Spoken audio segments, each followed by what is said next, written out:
yana da gida wajen ne ko ne yana zama tare da wani? A kawai gidan haya ne, ɗaki ne aka yi kama. Ya kama. Shi ma wannan sana'a yake yi? Shi ma sana'a. Ta fi wannan yanzu. So ya ke kana samun ainihin su wanda ake damfara ɗin? Ta wacce hanya ake samun su? Shi ne ta nambobi ne ko kastin ko an samu sim haka an zanta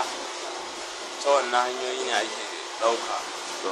Sai an samu lamba mutum wani da suna za a kira shi cewa ne barka dai kana lafiya shi ne ta yaya wuke abin daga canza murya kamar ya ake canza murya kai magana shi yawwa to yadda muke canza murya shine ina iya muryan mace ina muryan namiji kuma to ya ake muryan na mace da shine misali kamar haka salamu alaikum ya wuni ina gajiya an wani lafiya kamar haka ne shi kuma muryan namiji ina iya rike muryata ne murya babba kamar ya shine kamar haka yawon salamu alaikum kana lafiya ya ibadar Allah kajin da okay so ta haka da kuke samun ainihin su wannan da kuke da fara to kamar kana iya tuna kuɗi kamar nawa ka taɓa samu wanda manyan kuɗi ne wanda ba ka taɓa tun da ka fara wannan sana'a shine wanda na gaya ma an yi kes din ma har an yi recording naira miliyan 14 miliyan 14 a ina kuka shi miliyan 14 a Abuja ne wajen waye wani yaro ne amin sa'ar sana'a me yake sana'ar canji haka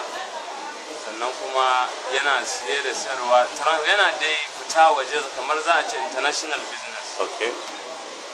to nawa ka samu ka shi miliyan 14 gare to a zamfara za ka tana kamar nawa ka taɓa samu wanda ya kasance kuɗi masu yawa da a zamfara ba kudin da na samu sha na samu gaskiya bai wuce 200 zuwa 3 magana ta gaskiya kamar za ka yi tuna wanda ake karɓar kuɗaɗe hannun su ai akwai wanda mun yi kes ma an sani ko nan ma aka yi kes da santura an kai a kotu ƙwarai kuwa wanda an magana aka kai ta kotu ƙarshe dai kes ɗin yana kotu to kama musu da kudin su an gama a aikes lokacin da aka yi kes ɗin saboda ba ni ne ainihin ni turo na aka yi ma karɓar kuɗi na ƙarshe ba ya turo ba shi wani ana ce mai Ibrahim ne matsayin mai gida yake shi ma a wurina shi wani kare yake shi ma ya ɗan kofa ne wani ƙauyen Kano amma na yake zama a shi dai ya kira shi wancan wanda aka karɓi kuɗin shi ɗin shi ya kirawo shi wanda yanzu haka ma ni na manta sunansa shi ne ya kira shi suka yi magana sannan ni ya turo matsayin halifa na zo gidansa na nuna masa ma'ana na yi hikima dai na cika masa akwati da kuɗi ni ne matsayin halifa wani irin kuɗi ne kaskar dalas ne saboda dalas din ya ita ya tanada na wannan kudin ai mu uku ne na gaya ma dala 4,000 ne kudin dala 4,000 ne ni abin da na samu naira 250 shine abin da na gaya ma so na kuke wannan fake dollars din ai ba fake bane wannan shi ya tanade su da kansa kawai dai hikima ne muke yi kamar yadda ka sani muna haɗa da salatin da waye mu sa a cikin akwatin daga baki sai mu dan shimfiɗa kuɗin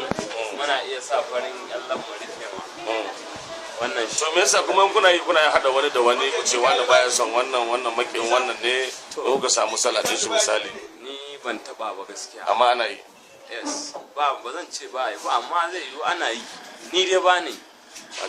yes ni dai ina iya nuna maka cewa akwai wani ashaƙin mai kuɗi wanda ka sani ina iya kiransa ko a garin in ce mu ne muka bashi arziki kamar yadda kai ma ce shehu ba kamar yadda ne maka ranka ya daɗe tuba nake kamar yadda ne maka na ce ma shehu ba ƙauye mu ne muka bashi amana yes amma da farko irin magana da kamar ta aljanu ya kai ta shine murya ce ne maka kamar ta tsohuwa ta mace kace yaya labari za ka yi a wannan murya din to kamar ya kenan kamar yadda muka kasance da kai to shine lokacin da ka kirawo ni sai na canja magana shine na ce salamu alaikum yaro kana lafiya muka gaisha da kai na ce maka kayi sadaka sai ka ce kayi haka ne ko sai ka ce kayi kuma dai har Allah ya sa na ce ka tanadi kuɗi Allah ya sa ka kawo shi ko kuma ka zo ka kama ni ka ce kana dukan babban kwashi za ka auta na kana dukan babban kwashi na ce ina dukan kwatar kwashi ba zan hau tauraro zan yi istihara abinda Allah ya bayyana